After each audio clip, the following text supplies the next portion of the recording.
நாடு தழுவிய ஊரடங்கு நாளையுடன் முடிவடையக்கூடிய நிலையில் 18ஆம் தேதியிலிருந்து பொது போக்குவரத்தை தொடங்குவதற்கான வாய்ப்புகள் இல்லாத சூழல் கோயம்பேடு பேருந்து நிலையத்தில் காணப்படுகிறது. இதுகுறித்த மேலதிக தகவல்களை நம்முடைய செய்தியாளர் தேவாவிடம் கேட்கலாம்.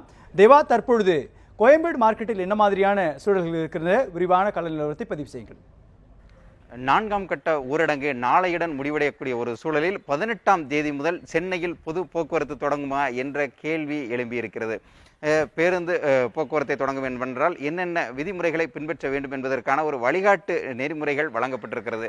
பயணிகள் முகக்கவசம் அணிய வேண்டும், பேருந்துகளை அவ்வப்போது கிருமி நாசினி கொண்டு சுத்தம் செய்ய வேண்டும், தனி நபர் இடைவெளியை பின்பற்ற வேண்டும் என்ற அறிவுறுத்தல்களானது வழங்கப்பட்டிருக்கிறது. குறிப்பாக சென்னையில் இருக்கக்கூடிய இந்த கோயம்பேடு பேருந்து நிலையத்தில் கூட இந்த 2ஆம் கட்ட 3ஆம் கட்ட ஊரடங்கிற்கு முன்னதாகவே இந்த தனிநபர் இடைவெளியை பின்பற்றக்கூடிய வகையிலான குறியீடுகள் மேற்கொள்ளப்பட்டிருந்தன. ஆனால் இந்த பணிகள் பாதியிலேயே நிறுத்தப்பட்டது. மேற்கொண்டு எந்த பணிகளும் நடைபெறாத ஒரு சூழலே காணப்படுகிறது. இன்னும் ஒரு நாளே உள்ள நிலையில் இந்த பயணிகள் போக்குவரத்தை தொடங்குவதற்கான எந்த ஒரு நடவடிக்கையும் எடுக்கப்படாத ஒரு நிலையே காணப்படுகிறது. எனவே இப்படியான ஒரு சூழலில் 18ஆம் தேதி முதல் சென்னையில் பேருந்துகள் இயங்குமா என்ற ஒரு சந்தேகம் எழும்பியிருக்கிறது. ஒளிப்பதிவாளர் சூர்யாவுடன் தேவா, நியூஸ் 7 தமிழ், சென்னை.